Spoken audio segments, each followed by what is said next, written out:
Welcome to How to Talk to Kids About Anything with Dr. Robyn Silverman, a podcast loaded with practical tips, powerful scripts, personal stories, and simple steps to make even the toughest conversations easier. So get ready to get the information you need to make the impact you want from someone you trust, your friend, parenting expert, Dr. Robyn Silverman.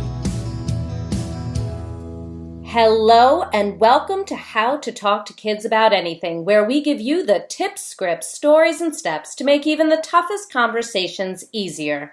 I'm so honored to be your host, Dr. Robyn Silverman, child and teen development specialist, author, and speaker, and most importantly, parent of two great kids who give me the opportunity to love, learn, and grow every single day, whether I want to or not. Believe me, I get it. It's not always easy. But as you know by now, we're in this together, and we have some great people helping us along the way. According to a Pew Research Center survey, 24% of teenagers are online almost constantly, so it's essential that they know how to handle themselves. While many parents and educators worry that kids could easily become addicted, detached, or distracted because of the way their digital devices have become a key component in their lives, we have now heard from several experts, including innovation expert George Couros, leadership and digital learning expert Eric Sheninger, and others that technology can be a wonderful tool if used wisely. We know that we have recently been cautioned by Sue Sheff, author of Shame Nation, about the need for education about online shaming, and we have gained insight from Common Sense Media's Caroline Noor about the need to help our kids become media savvy in a media-saturated world. So, how do we raise our children using our social wisdom in a world fueled by technology? Perhaps you feel like technology has invaded your home and isn't always a welcomed guest. Our children haven't known anything different. They are digital natives. And our next guest believes that our kids need our guidance more than ever to supplement their digital use and understanding. Devorah Heitner, PhD, is the author of Screenwise, Helping Kids Thrive and Survive in Their Digital World, and the founder of Raising Digital Natives. She passionately believes in the power of mentoring kids in creating a positive tech culture, and she is delighted to be raising her own digital native. We have so much to learn about media, about technology, about kids, and how we can help them become the digital natives that really are helping to fuel our world and make incredible strides in it. I want to welcome Devorah Heitner to How to Talk to Kids About Anything. Welcome. Thank you. It's great to be here. So before we get into the meat of the matter, if you can tell us, for those who haven't heard you speak or maybe read your book, can you just take a moment to tell us what gets you up in the morning and what made you so interested in technology and raising digital natives? Wow, that's a great question. There's no one moment. I'm a media historian, so my PhD is actually in the history of television. And I was teaching a class on kids' media culture every year. I used to be a college professor. And I would take my students to watch families make purchasing decisions and observe kids playing video games. And I saw such an interesting divide between my 18 to 22-year-old undergrads and the third graders that we would study. And I thought, well, this is really interesting, because that was the early sort of MySpace to Facebook generation.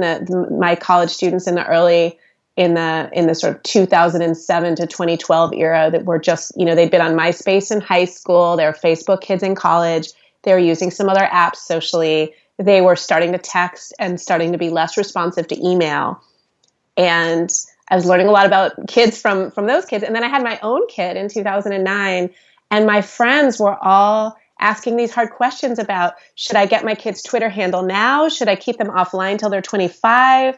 Should I never share their picture? Should I always share their picture? So just these huge questions, because I think we can all agree that smartphones and social media, offer profoundly new ways to interact that were transformative in all of our relationships. And so as a media historian, that kind of moment is really interesting for me. And as a media historian, I was not surprised that it created a lot of anxiety for people because when you have transformative tech, it always creates anxiety about what does this mean for us as human beings, as families, as a society. So I got really excited about that and started speaking about it in 2011 and 2012, and then just quickly realized I wanted to quit my professor job, do this full time, write a book about it for parents, etc. So it really took me in a whole different direction. Wow. Okay. Well, we're glad it did because we need your knowledge so much right now.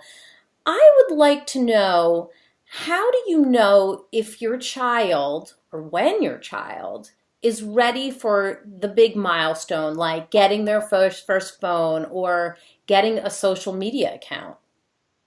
Well, you absolutely want to look at their personality and how they've handled other opportunities for independent decision making, how well they function if they have to solve a problem, like if they were trying to, if they got disconnected from you in a public place like a mall or a library, how would they find you? Or are they ready to take public transit on their own? Really look at what is their problem solving ability? How do they, specifically with social media or a phone, how well do they deal with conflict? Are they good at managing hurt feelings without escalating? So those are some of the questions I would look at. And if I had some concerns in those areas, I would really think about what can I do as a parent to nurture my child's ability to make decisions or to be less impulsive before I give them an opportunity to maybe get on Musical.ly and be impulsive in a way that could be harmful or dangerous. So really, I would work backwards from this, from the thing you're worried about, and then think about, well, what can I do to help build this skill set? And also think about how you could collaborate on something together. If you're wanting your child to learn texting, maybe they could do a little bit of texting with you before they're ready to go text with the world. So interesting, because I just recently, with my third grader, really had her start to make her own play dates by getting on the phone, old school, and calling people, which I know is not done that much these days, but I really wanted her to have these phone skills. And I was finding myself consistently texting other parents, like, is so-and-so available? And I was like, I have got to cut this out. Let me teach her how to get on the phone, make the phone call.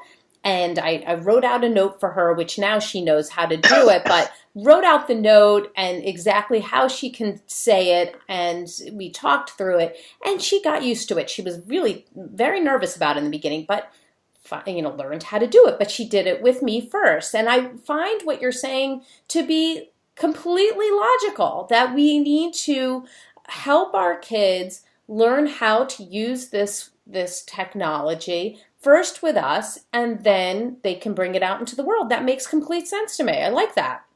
And I love that you wrote it out with her, because that probably made her feel a lot more confident and gave her some feeling empowerment. I mean, she's way ahead of a lot of 20-year-olds, because I talk to pediatricians whose have patients who are aging out of their practice. They're in college and they still won't call their own physician. Their mothers will call because they don't like to get on the phone because they don't feel confident in their phone skills. Right. So your third grader, that's the next step, right? If she doesn't feel well, could she get on the phone and describe her symptoms? I think it's fine to call the pediatrician, by the way, for your third grader. Sure. But I do think you don't want your 20-year-old in a situation where they can't call a doctor, make an appointment, exactly. Do a job interview over the phone. Right. Life skills. They're life skills. And that is exactly, it was something that I said to myself, I really want my kid to know this and to learn it. And she was nervous about it. So, it was a couple of years ago when I first wrote it out with her. It was probably when she was in first grade, and she started doing with her, one of her best friends. Now she started doing it with some other friends of hers, and, calling and leaving messages or speaking directly to the parent. She knows the parent is the one who's going to be answering because it's their phone.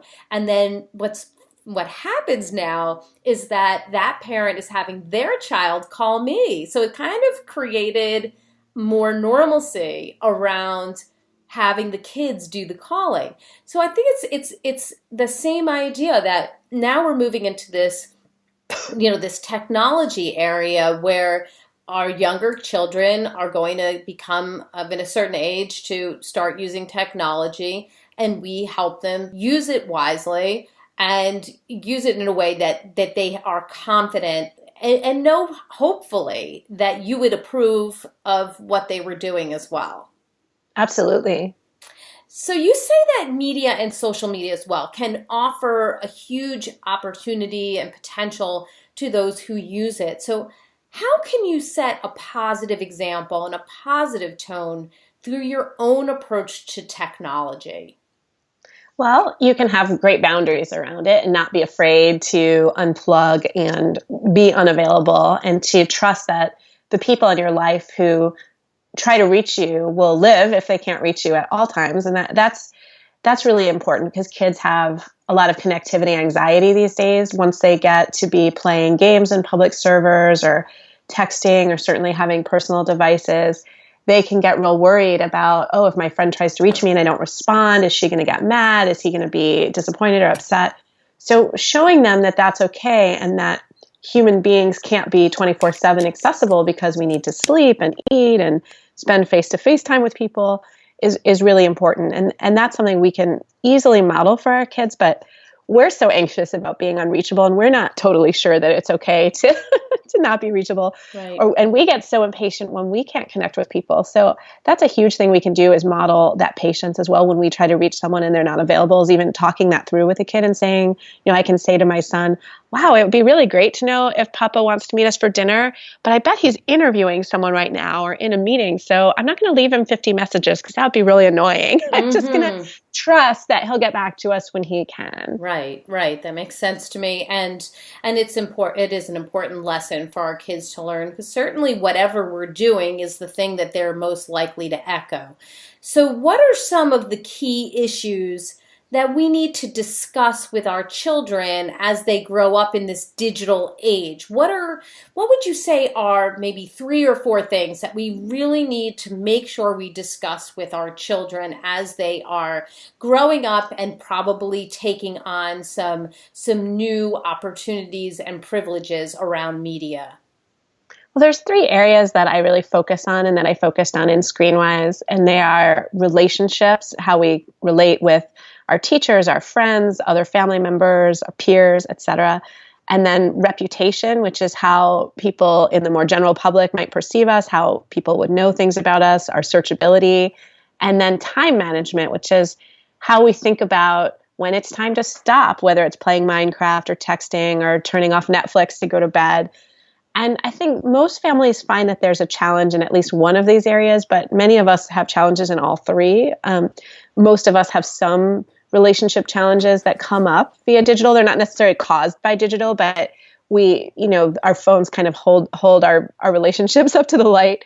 So we want to talk with kids about very simply just remembering that there's another human being on the other end of all these digital communications. So really to think about our tone, think about how something we text or comment on social media might be perceived, how it might be read, how a picture we share might be experienced by someone who wasn't there.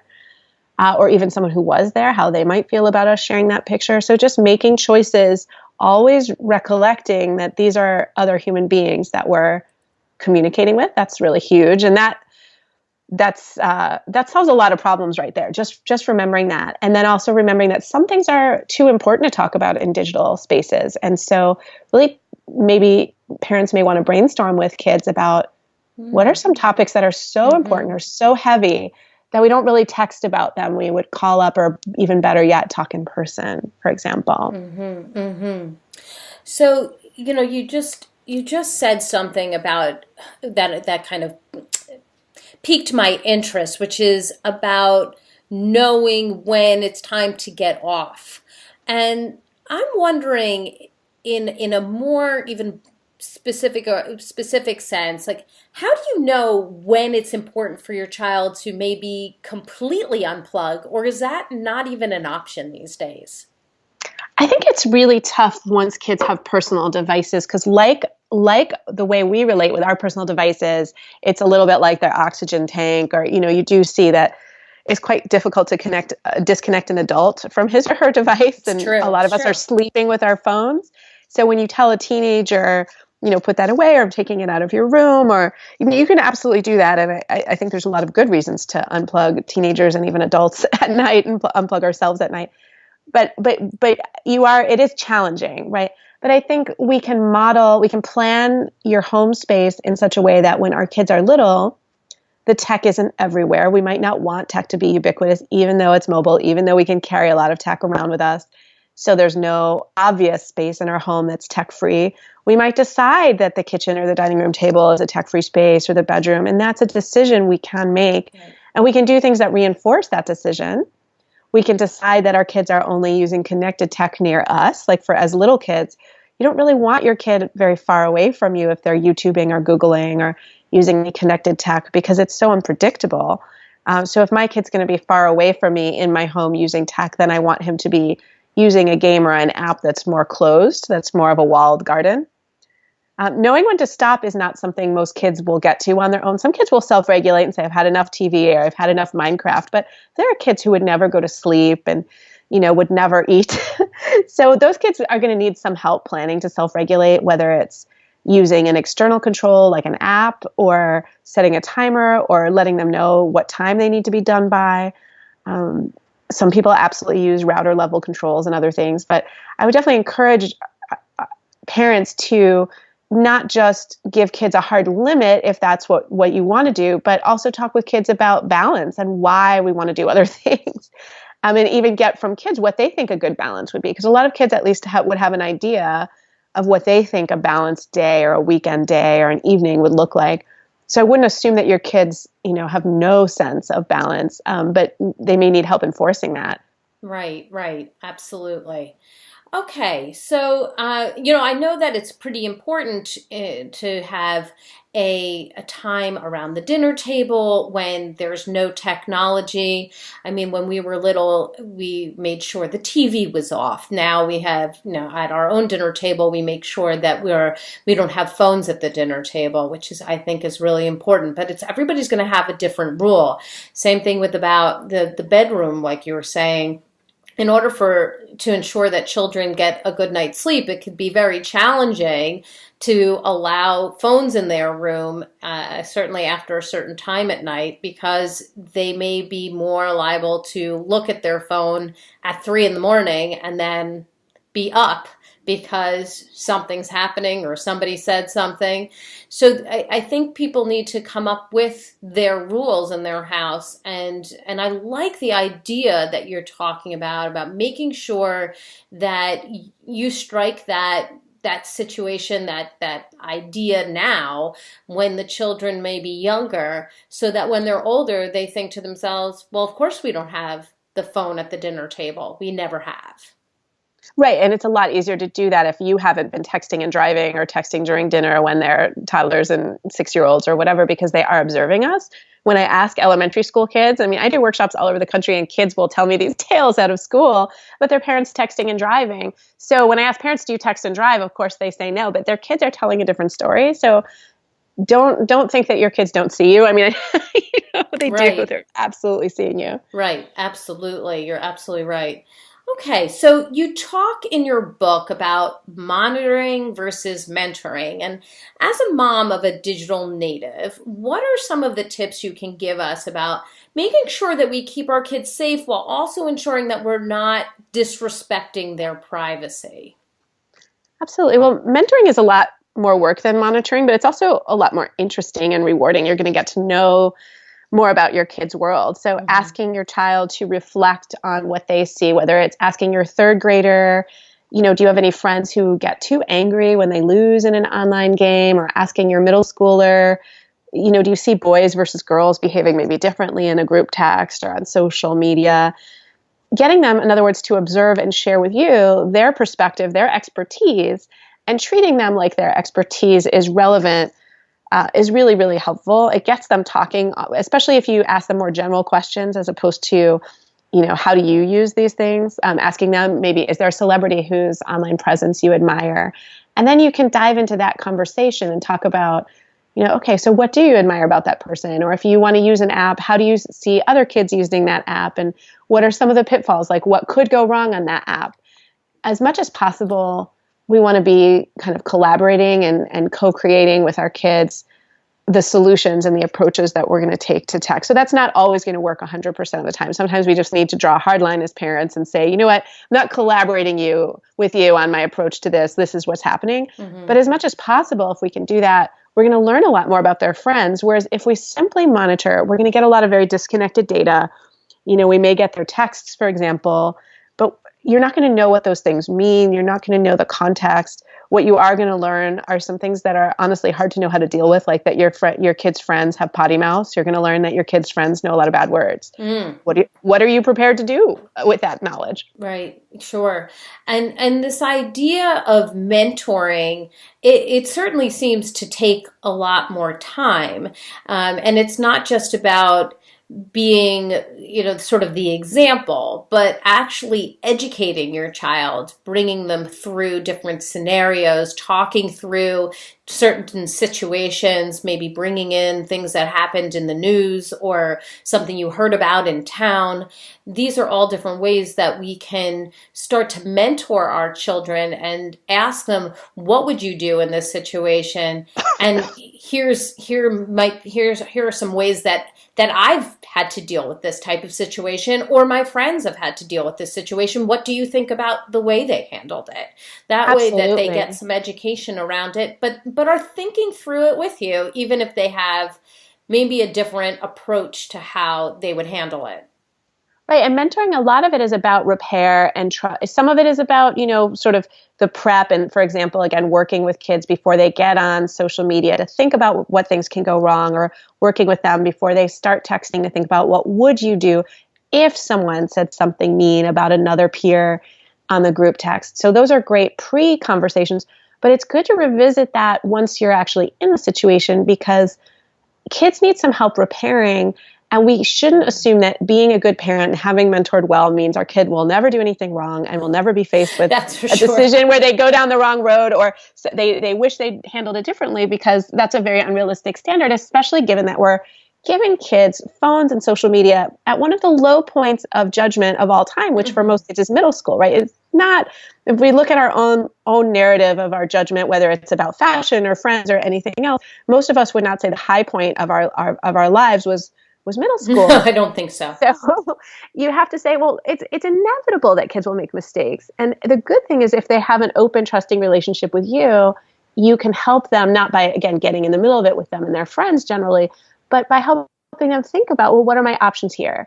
And you may have some ideas that they haven't thought of, but even giving them the space to say, you know what, you're still a good kid. I know you feel disappointed about how you handled that situation, and maybe I'm bummed too. Maybe I wish you'd handled it differently, but let's move forward. And how can we move forward? I think that's so important, because a lot of parents are so focused on prevention, and then when their kid does make a decision, to text someone in the middle of the night, or send an inappropriate picture, or share with friends a YouTube video that they shouldn't have really shared with anybody or even seen themselves, you're going to feel like a failure as a parent. And that's the moment to really step up and mentor and help our kids through it, so that it can be a learning experience and maybe even a funny story down the road, as opposed to, oh my gosh, what can we do? And I just have to take the phones away, which, again, it's your prerogative as a parent, but it's not a long-term solution to the problem. So let's say we are in that situation and a child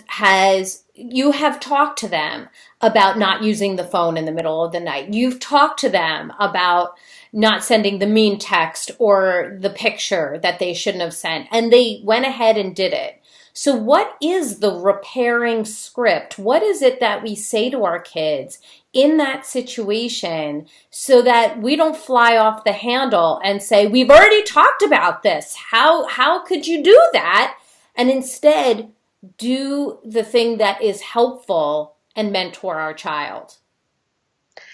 It's tricky, and it does depend a little bit on the situation, but I would ask them why it's so hard maybe to regulate around that issue. And again, not in what's wrong with you, but just, it seems like there's some situations where it's really hard to make the right choice. What can you do then to avoid that situation? And to use a really simple metaphor, like for me, having Halloween candy in the house wasn't really successful. It never really works out very well for me.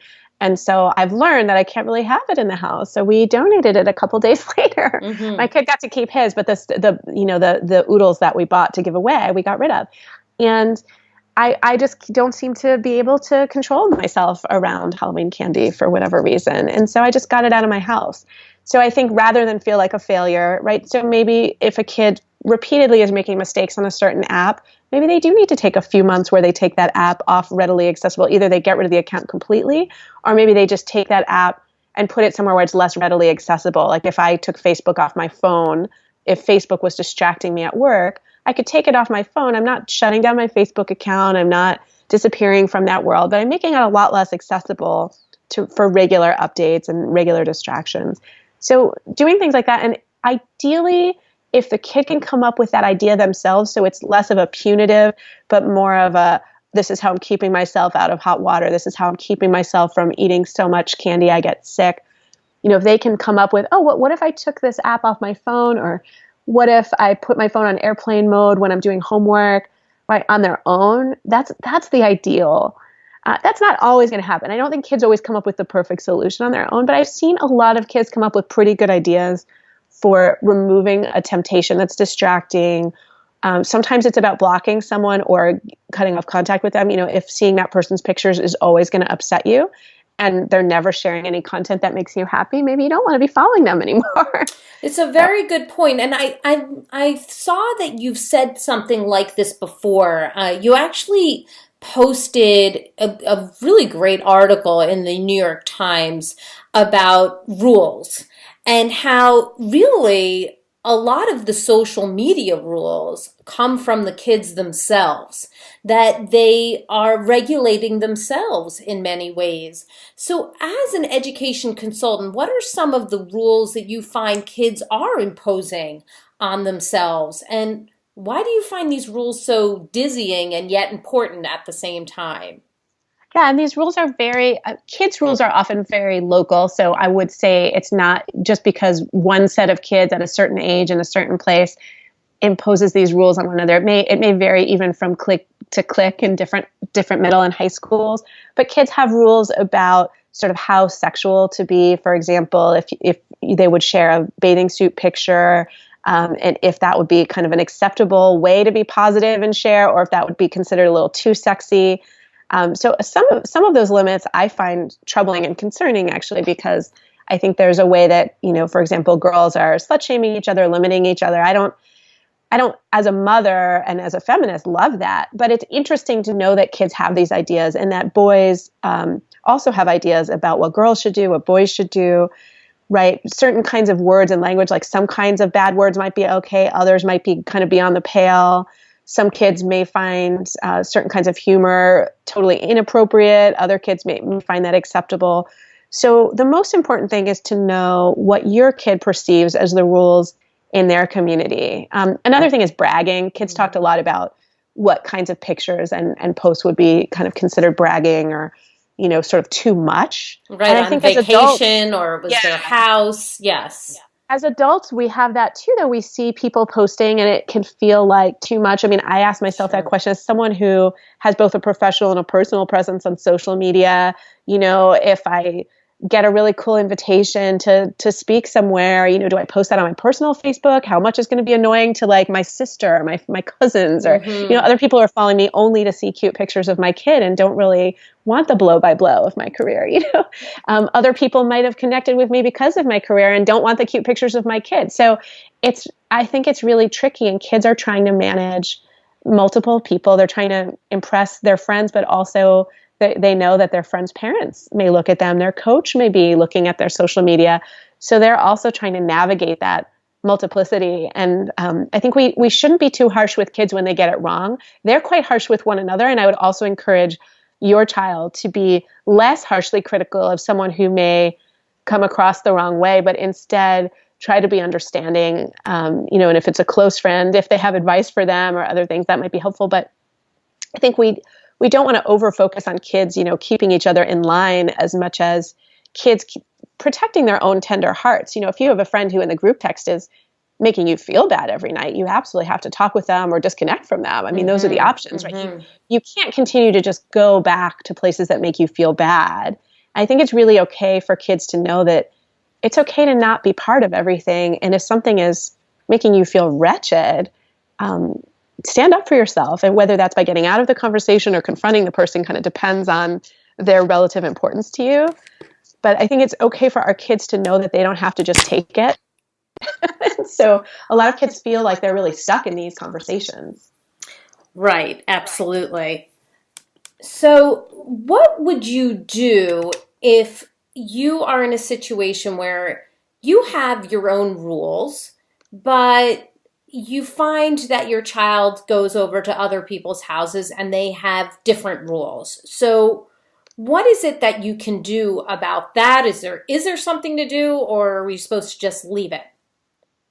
I would, when your kids are little, if you know that there's a home that they're going to go to where, for example, there's completely unrestricted internet access and no supervision, say you have like a 5 or a 6-year-old or even an 8 or 9-year-old, and you're thinking, you know what, I'd really rather they didn't see porn yet. I know it's going to happen at some point, but not in 2nd grade. You might want to have that kid over to your house. I mean, if you know for a fact, and I mean, my kid has some friends where I know that there's a lot going on in that family's life, and there's not a lot of supervision, and that's what's going on, and there's unrestricted access to internet. I might say, well, see if that kid will come over here, or see if you can play outside, because I really don't want my kid just Googling it.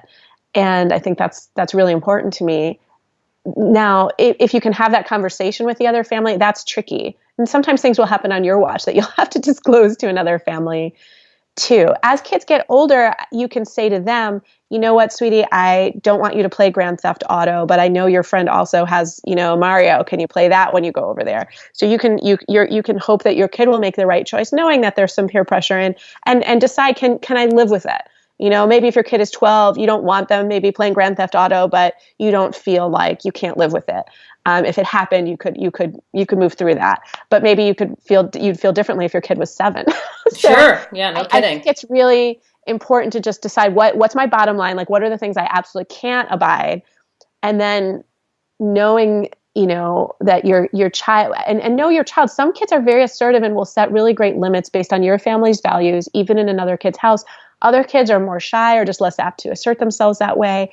And those kids it may be hard. If you can say to another parent something that's not, tech shaming, but something that's more like, oh, my kid's really sensitive to content, so could you make sure they don't watch movies because he'll have bad dreams? Yeah, even for sure. If you're thinking, why the heck are you letting 1st graders watch R-rated movies? You don't say that. You just kind of put it on you and your kid. Right.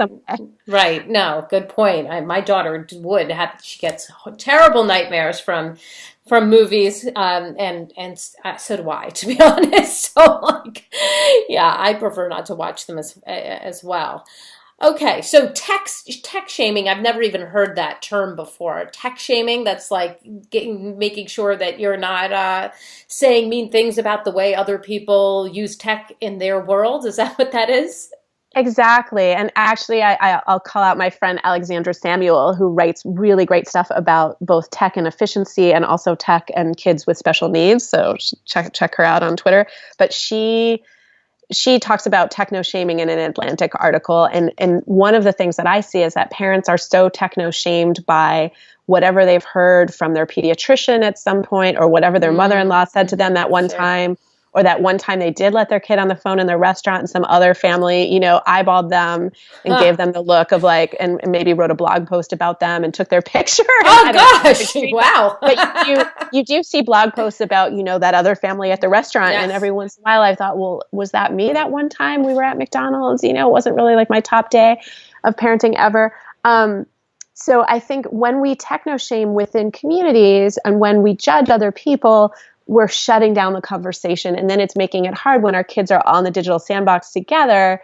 It makes it hard to reach out to the other 6th grade parents and say, hey, I know our kids are group texting, let's talk about the use of the B word for girls, or let's talk about, let's have a proactive conversation about, an issue that I think we can address, as opposed to, let me tell you why I think you're a bad person because blah, blah, blah, blah, blah. Like once you start judging, we're all going to have different philosophies, but I think that really shuts people down. And people who are very open about other challenges they're having with parenting get real shut down about screen time. And I think it's because of techno-shaming, because we're all supposed to pretend that our kids didn't have screen time. So, let me just say, my kid just had 5 days off of school in a cold climate, And he did a lot of, online gaming. I mean, and I had the cousins take him to a movie, and we did a lot of things as a family, and some of it was shared screen time. There's a lot of screen time going on in those 5 days off of school. And so I think, if we go by, you're a better parent if your kid has fewer minutes of connectivity.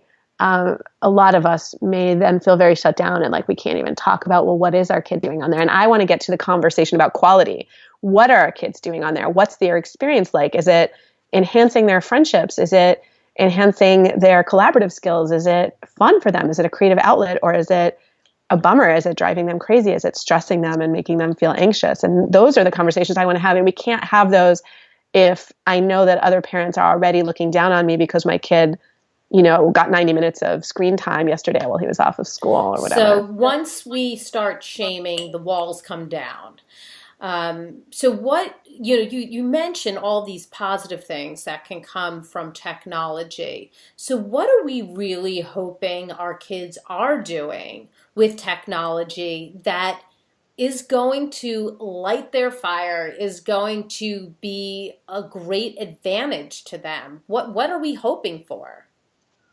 We're hoping that they are not being tripped up by some of the things that challenged us, like bad handwriting really set me back in middle school and even in high school. And my kid also has bad handwriting, and I think he'll be much less handicapped by his bad handwriting. For kids who have diagnosed disabilities, whether on the spectrum or dyslexia, there's actually tons of incredible tech that helps. I mean, if you haven't seen the assistive fonts for kids with dyslexia, to call it miraculous and life-changing is not an understatement. I mean, these are things that are truly helping people, work at a much higher level.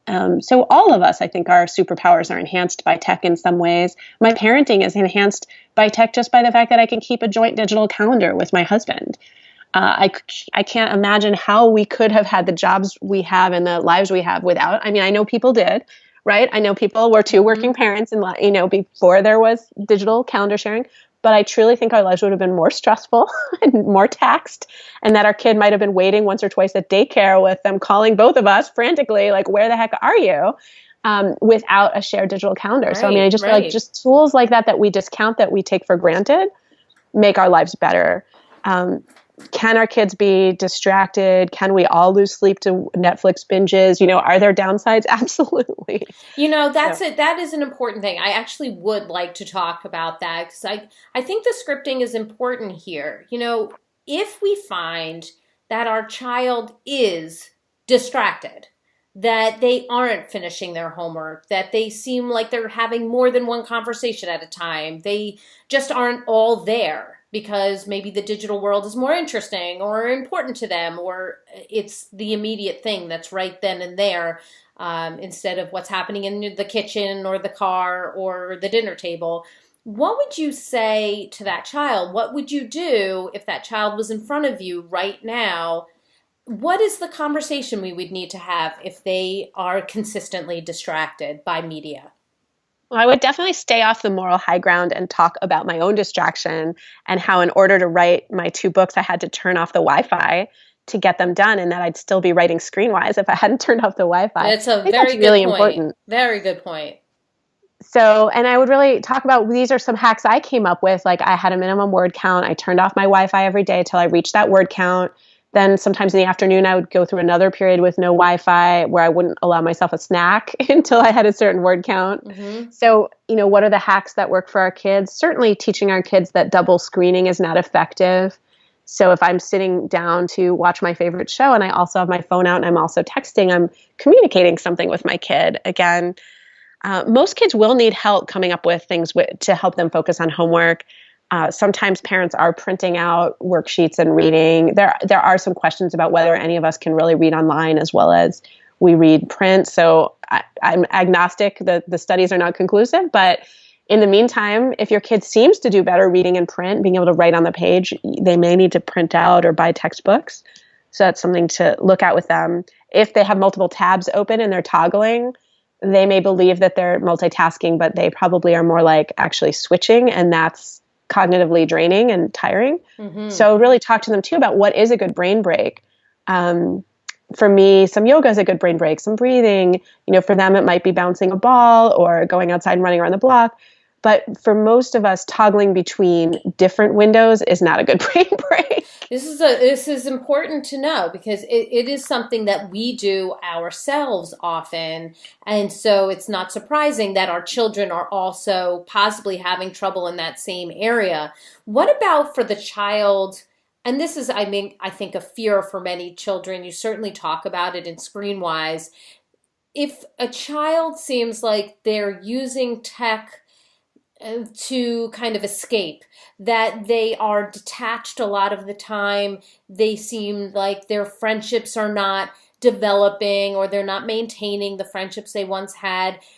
If you can imagine that child sitting in front of you and you're concerned, what could you say to broach that topic and help cope with that situation?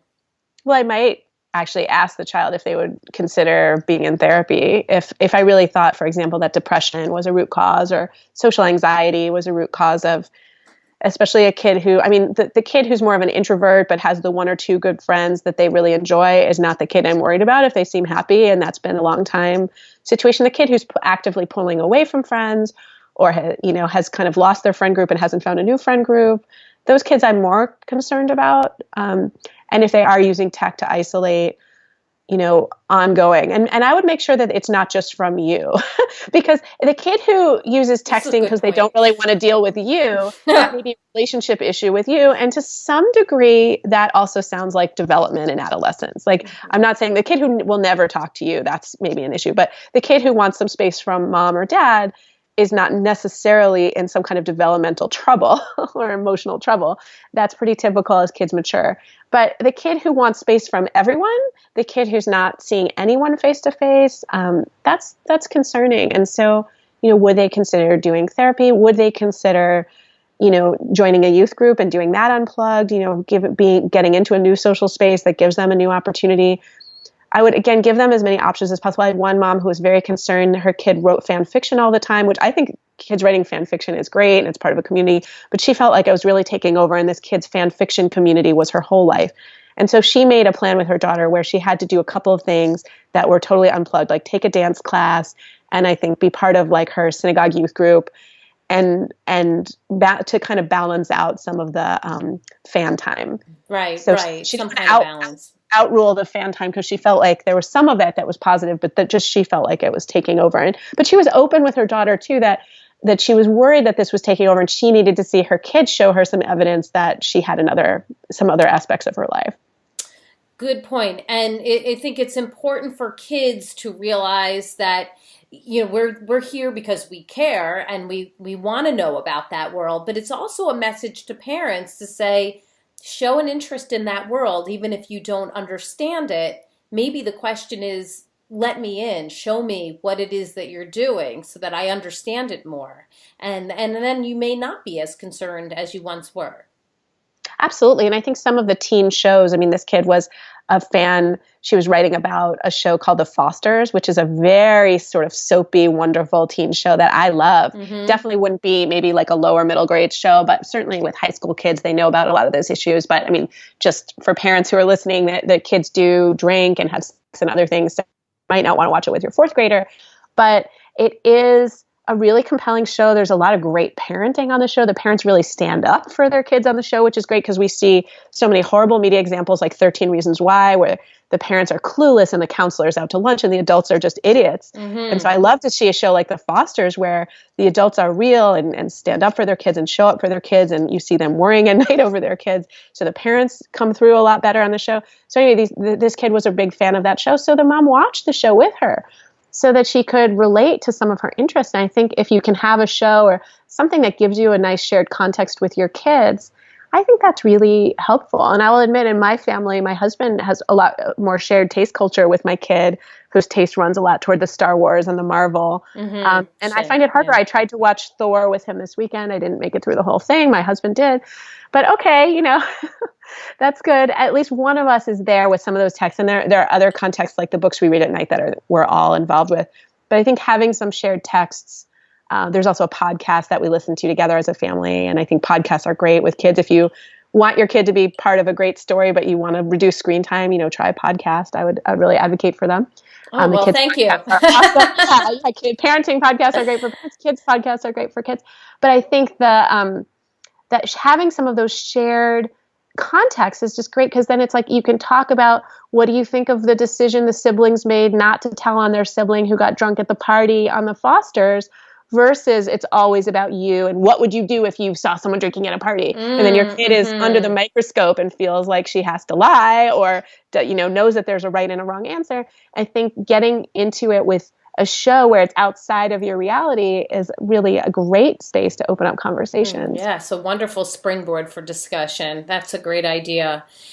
Well, we've come to the point where we can do our top tip. So what is one crucial tip that you would want people to take away from listening to this podcast so that they can have a more successful conversation or set up more successful limits, whatever it might be, around screen time and media use? I would say stay really curious about what the app or the piece of technology or whatever the thing is, the game, what it really means to your kids. Don't assume that they're using tech the way you do. Just really get curious about, well, what's really happening in Minecraft, or what's really happening on the group text? What are you really excited about that's there? And that will help you understand why it's so compelling for your child, and also help you understand what some of the risks and challenges can be, as opposed to, I think, when we assume that we know, it's a little trickier to make rules that actually make sense. Mm-hmm. And also many of us, me included, as parents can certainly parent with those fears in mind. Oh my goodness, my child's going to become distracted. They're going to become, completely absorbed. They're going to, fall into this tech hole and never come out. And sometimes they are using tech in a very different way, and they are not in the same mind space as you think they are. Absolutely. So yeah, getting the real information can do a lot to reduce our fears. Our kids don't necessarily want Snapchat so that they can sext. In fact, I can pretty much guarantee that if your 9-year-old is asking for Snapchat, that's not why she wants it. Right. That's not to say you necessarily are going to say yes or no, but it's just good to sort of think about, from a more reality-based perspective, what they're actually asking for. Exactly. Now tell us the resource of the week. Where can people go to find out more information about you or your book or any of your speaking engagements?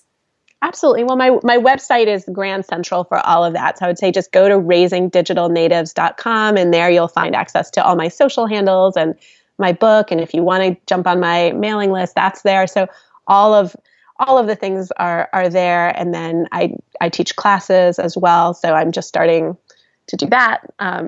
Really fun stuff is on my website. So, and then if you want to talk, you can also email me, and that's on my website too.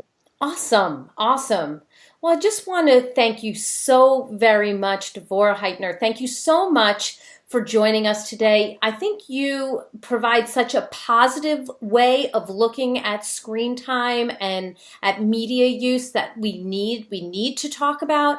And I also like that you want us to put parameters around things and understand our kids and how they can grow up as digital natives, not in a fear-based world, but in a way that they're educated and that we are mentoring them so that they're getting what they need in order to use it wisely. I love all of those tips that you've provided, and certainly the scripting that so many of us need so that we can have the important conversations right now.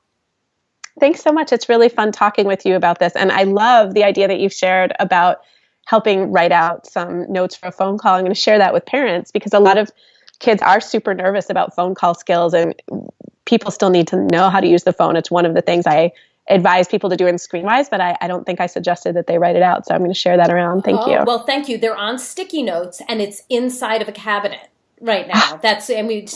She has it right there. There's two pieces. One is what to do when somebody actually answers the phone, and one is how to leave a message. So she's covered both ways. A whole generation of her friends is going to be better off for this. I hope so. I hope so. And it's totally adorable. And I have been getting messages back saying, I got her adorable message and it was so great to hear from her, and I'm going to have my child call. What a good idea. So I think it's important. Yes. Good. We need phone skills. And yes, we also need these digital skills. We need both. They still need both. Yes.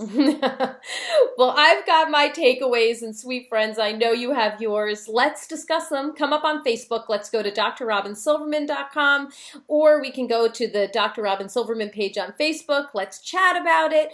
I'm on twitter.com/drrobyn. And if you love this podcast like I did, I hope you'll go up to iTunes, rate, review it, and share it so people can get more information on how to raise digital natives, how to make sure that their children are thriving in a world where technology and savviness in tech use is important and needed. I truly appreciate it. That's all the time we have for today. My fellow parents, leaders, and educators, thank you so much for tuning in to How to Talk to Kids About Anything. For more information on books, articles, speaking engagements, or curriculum, please visit drrobynsilverman.com. There's some great podcasts up there. Show notes are up there. And I look forward to weathering the storms and enjoying the sunny side of life together. And please remember, even on the days when you fall short, perhaps you haven't had these conversations, your kid's already got the phone, he's already got the iPad, whatever. You've got this, no problem. You've got the information you need. I know it's not always easy, but never forget there's always tomorrow. Parenting, it's the ultimate do-over. I'm right there with you. And as there are moments when we all doubt our know-how, our choices, and our sweet sanity, please know you're 10 times the parent you think you are. You really are. Until next time, this is Dr. Robyn Silverman with How to Talk to Kids About Anything. Please tune in again and keep connecting through conversation. See you next week. You've been listening to How to Talk to Kids About Anything with Dr. Robyn Silverman. For more information on books, articles, speaking engagements, or curriculum, please visit drrobynsilverman.com.